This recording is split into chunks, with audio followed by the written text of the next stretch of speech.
भारत की सबसे बड़ी ताकत अनेकता में एकता की रही है, लेकिन पिछले कुछ समय से सत्ताधारी दलों से समर्थित संगठनों के क्रियाकलापों ने दुनिया भर में भारत की छवि को धूमिल किया है।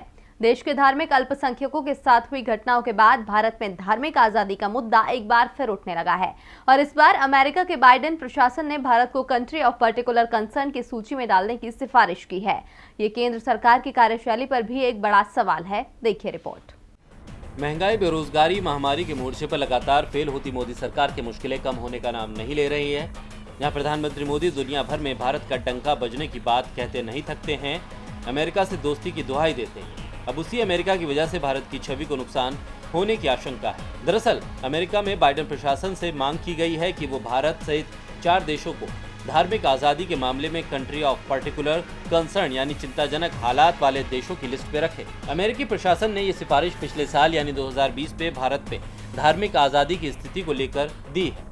भारत के अलावा अमेरिकी कमीशन ने जिन 3 देशों को इस लिस्ट में शामिल करने की सिफारिश की है, उसमें रूस, सीरिया और वियतनाम शामिल। अंतर्राष्ट्रीय धार्मिक आजादी को लेकर United state commission of international religious freedom की रिपोर्ट में ये सिफारिश की गई। आयोग ने भारत में धार्मिक आजादी की स्थिति को चिंताजनक बताया। इसके अलावा अमेरिकी आयोग ने 10 देशों को फिर से इसी सूची में डालने की सिफारिश की। इन देशों में तुर्कमेनिस्तान, म्यांमार, चीन, ईरान, नाइजीरिया, उत्तर कोरिया, पाकिस्तान, सऊदी अरब और तजाकिस्तान शामिल है।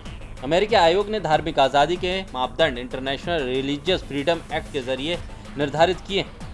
आयोग ने भारत को विशेष चिंता वाले देशों की श्रेणी में शामिल किए जाने की सिफारिश की है। भारत ने पहले कहा था कि अमेरिकी संस्था अपने पूर्वाग्रह के मुताबिक इंटरनेशनल रिलीजियस फ्रीडम की सूची का निर्धारण करती है।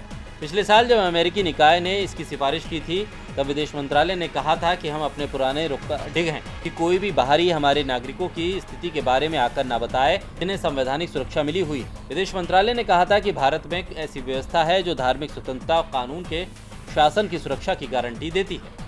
डीबी लाइव की रिपोर्ट।